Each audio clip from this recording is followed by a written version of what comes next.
ഒരാളെയും മറ്റുള്ളവരുടെ മുന്നിൽ വെച്ച് തരം താഴ്ത്തി സംസാരിക്കരുത്. ചിലപ്പോൾ ആ മുറിവുണങ്ങാനോ ഒരു ക്ഷമ പറയാനോ പോലും ജീവിതത്തിൽ പിന്നീട് അവസരം ലഭിച്ചില്ല എന്ന് വരാം.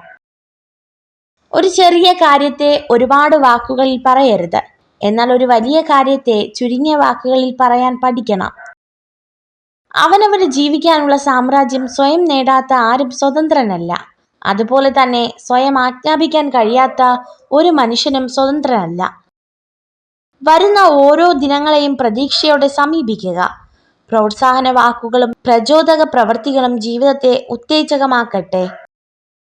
ബഹുമാനമായാലും സ്നേഹമായാലും സൗഹൃദമായാലും ആത്മാർത്ഥതയില്ലെങ്കിൽ എല്ലാത്തിനും ഒരേ ഒരു പേരേ ഉള്ളൂ: അഭിനയം. തകർക്കാനും തളർത്താനും പലരും ഉണ്ടാകും. തളരാതെ മുന്നോട്ടു പോവുക. കാരണം ജീവിതം നമ്മുടേതാണ്, ജീവിക്കേണ്ടത് നമ്മളാണ്. വിജയിക്കാൻ നാം എടുത്തിട്ടുള്ള തീരുമാനത്തിന് കരുത്തുണ്ടെങ്കിൽ പരാജയം ഒരിക്കലും നമ്മെ പിന്തള്ളുകയില്ല. സത്യം യാത്ര തുടങ്ങുമ്പോഴേക്കും കള്ളം നാട് ചുറ്റി തിരിച്ചു വന്നിരിക്കും. അതുകൊണ്ട് തന്നെ നമ്മുടെ അറിവുകൾ സത്യമാണെന്ന് ഉറപ്പുവരുത്തുക. മറ്റുള്ളവർ നിങ്ങളെ ഏതു രീതിയിൽ പരിഗണിക്കപ്പെടണമെന്ന് നിങ്ങൾ ആഗ്രഹിക്കുന്നുവോ എങ്കിൽ അതുപോലെ നിങ്ങൾ മറ്റുള്ളവരോടും പെരുമാറുക. ജീവിതം മടുത്തു എന്ന് തോന്നുമ്പോൾ നാം ഒന്ന് നമ്മുടെ ചുറ്റുപാടിലേക്ക് നോക്കിയാൽ മാത്രം മതി. നമ്മളെക്കാൾ തളർന്നിട്ടും പ്രതീക്ഷയോടെ ജീവിക്കുന്നവരെ കാണുമ്പോൾ പിന്നീട് ഒരിക്കലും ജീവിതത്തോട് മടുപ്പ് വരില്ല. നിങ്ങൾ മറ്റുള്ളവരെ അമിതമായി ആശ്രയിക്കുമ്പോൾ നിങ്ങൾക്ക് സ്വന്തമായ ഒരു ജീവിതം നയിക്കാൻ കഴിയില്ല. വെല്ലുവിളികളാണ് ജീവിതത്തെ രസകരമാക്കുന്നത്. അവയെ തരണം ചെയ്യുന്നതാണ് ജീവിതത്തെ അർത്ഥപൂർണമാക്കുന്നത്. അച്ചടക്കം ഇന്നത്തെ ദിവസം പ്രയാസകരമാക്കുന്നു, എന്നാൽ നാളെ എല്ലാം എളുപ്പമാക്കുന്നു. തണൽ നൽകാൻ കഴിയുന്നിടത്തോളം കാലം വിലയുണ്ടാകും.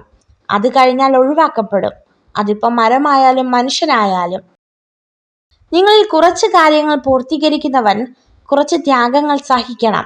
കൂടുതലായി നേടുന്നവർ കൂടുതലായി ത്യജിക്കേണ്ടി വരും. ഉയരങ്ങൾ കൈവരിക്കുന്നവർ വളരെയധികം ത്യജിക്കണം. കൈവിട്ടു പോകുമെന്ന് തോന്നുമ്പോൾ കൈപിടിച്ചുയർത്തുന്ന ഒരാളെങ്കിലും നമ്മുടെ കൂടെയുണ്ടെങ്കിൽ അതൊരു ഭാഗ്യമാണ്. മനുഷ്യൻ രണ്ടു കാര്യങ്ങളിൽ നിസ്സഹായനാകുന്നു: ഒന്ന് ദുഃഖം വിൽക്കാൻ സാധിക്കുന്നില്ല, മറ്റൊന്ന് സന്തോഷം വാങ്ങാൻ സാധിക്കുന്നില്ല. ആളുകൾ നിങ്ങളെ നിസ്സാരമായി കാണുന്നതിൻ്റെ ഒരേ ഒരു കാരണം അവർ എങ്ങനെ പെരുമാറിയാലും നിങ്ങൾ അവരുടെ കൂടെ കാണും എന്ന തോന്നലാണ്. ജീവിതത്തിൽ കഷ്ടങ്ങളും നഷ്ടങ്ങളും ഉണ്ടാകാം, എന്നാൽ ഒന്നും അവസാനമല്ല. ഒരു തൂവൽ കൊഴിഞ്ഞുപോയി എന്ന് കരുതി ഒരു പക്ഷിയും പറക്കാതിരുന്നിട്ടില്ല. നിങ്ങൾ ഈ വീഡിയോ കണ്ടതിന് നന്ദി. ഇതുപോലുള്ള കൂടുതൽ വീഡിയോകൾക്കായി ചാനൽ സബ്സ്ക്രൈബ് ചെയ്യൂ.